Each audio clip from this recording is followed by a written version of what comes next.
अस्सलाम वालेकुम। आज जो हम टॉपिक डिस्कस करने वाले हैं वो कौन कौन से केसेस हैं जिसमें एक पुलिस ऑफिसर किसी भी बंदे को गिरफ़्तार कर सकता है। अच्छा, पाकिस्तान पेनल कोड में जो है हमारा जो लॉ है यहाँ पे पाकिस्तान में पाकिस्तान पेनल कोड और criminal procedure code, according to these laws जो ऑफेंसेस हैं उनको दो टाइप्स में डिवाइड किया जाता है। कॉग्निजेबल ऑफेंसेस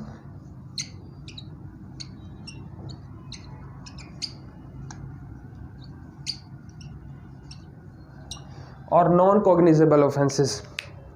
अच्छा, नॉर्मली अगर किसी पुलिस ऑफिसर ने किसी बंदे को गिरफ़्तार करना है तो वो उस ऑफेंस की जो उसने किया है उसकी नोयत पे डिपेंड करता है।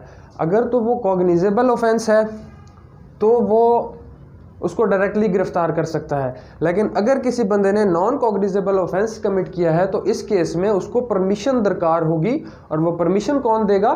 जो उस स्पेसिफिक पुलिस स्टेशन का जिसके अंडर वो पुलिस स्टेशन आता होगा, वो मैजिस्ट्रेट, उस इलाके का जो मैजिस्ट्रेट है उससे उसको वारंट लेना पड़ेगा नॉन कॉग्निजेबल केस में, तब वो उसको गिरफ़्तार कर सकता है। अब हम थोड़ा इनको डिस्कस करेंगे कि कॉग्निजेबल ऑफेंसेस कौन से होते हैं और नॉन कॉग्निजेबल ऑफेंसेस कौन से होते हैं। कॉग्निजेबल ऑफेंसेस अगर इसका हम सिंपल मीनिंग देखें तो वो होते हैं काबिल दस्त अंदाज़ी पुलिस जुराइम। कॉग्निजेबल ऑफेंसेस काबिल दस्त अंदाज़ी पुलिस, और नॉन कॉग्निजेबल नाकाबिल दस्त अंदाज़ी पुलिस। यानी हम अगर कोई भी आम काम करते हैं तो हम देखते हैं यार इसमें मैं हाथ डालूं या ना डालूं, कि मेरे बस का है या नहीं है। तो इसी तरह ही काबिल दस्त अंदाज़ी यानी जिसमें पुलिस हाथ डाल सकती है वो हो गए कॉग्निजेबल ऑफेंसेस, और नाकाबिल दस्त अंदाज़ी पुलिस जिसमें पुलिस हाथ नहीं डाल सकती, यानी जिनकी ग्रेविटी लो है, उनकी नोयत कम है, छोटा मोटा ऑफेंसेस हैं जिसमें पुलिस डायरेक्ट गिरफ्तार नहीं कर सकती। तो ये हो गया बेसिकली डिफरेंस काबिल दस्त अंदाज़ी पुलिस और नाकाबिल दस्त अंदाज़ी पुलिस जो जुराइम है उनका, कॉग्निजेबल एंड नॉन कॉग्निजेबल। अच्छा, कुछ अब हम देखेंगे कौन कौन से वो जो है वो हैं जिनमें जो है ना पुलिस गिरफ़्तार कर सकती है, कौन कौन से ऐसे ऑफेंसेस हैं या कौन कौन से ऐसे हालात हैं जिनमें एक पुलिस ऑफिसर किसी भी बंदे को गिरफ़्तार कर सकता है। हम फ्यू एग्जांपल्स जो है इसकी लेते हैं।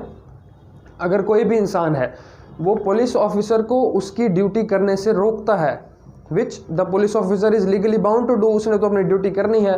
सपोज उसने किसी को अरेस्ट करना है, अगर कोई बंदा उसको रोक रहा है तो अगर किसी पुलिस ऑफिसर को वो ऑब्स्ट्रक्ट करता है, उसको रोकता है उसकी ड्यूटी करने से, तो वो गिरफ़्तार कर सकता है।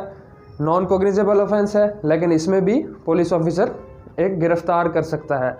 इसी तरह अगर पुलिस ऑफिसर की मौजूदगी में किसी बंदे ने कुछ छोटा मोटा ऑफेंस किया है, सपोज नॉन कॉग्निजेबल ऑफेंस किया है, हाथापाई की है, लड़ाई की है, और अगर पुलिस ऑफिसर उससे उसका नाम पूछता है, उसकी वल्दियत पूछता है, उसका पता पूछता है, उसको बोलता है कि अपना आईडी कार्ड दिखाओ, और वो दिखाने से मना कर देता है, पुलिस ऑफिसर को उल्टे जवाब देता है, तो इस केस में भी एक पुलिस ऑफिसर जो है उस बंदे को गिरफ़्तार कर सकता है।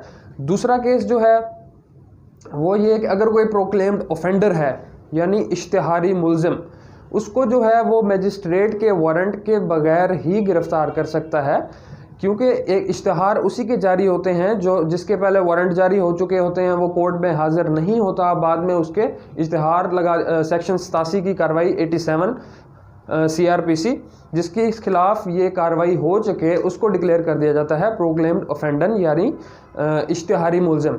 उसके खिलाफ भी जो है वो पुलिस ऑफिसर कोई भी है वो उसको डायरेक्टली गिरफ़्तार कर सकता है without getting warrant from the magistrate.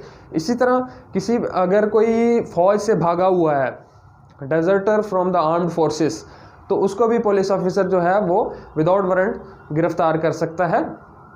इसी तरह अगर किसी के पास से ऐसा सामान मिलता है या ऐसे आलात मिलते हैं जिनसे उसको फील हो पुलिस ऑफिसर को, या इस किस्म के वो आलात हैं कि जिससे वो किसी का घर तोड़ सकता, ताले वगैरह तोड़ सकता है, किसी के घर वगैरह तोड़ कर घुसने का सामान हो किसी की अगर पोजेशन में, और अगर उसका वो लीगली जो है वो जवाब ना दे सके कि उसके पास क्यों मौजूद हैं।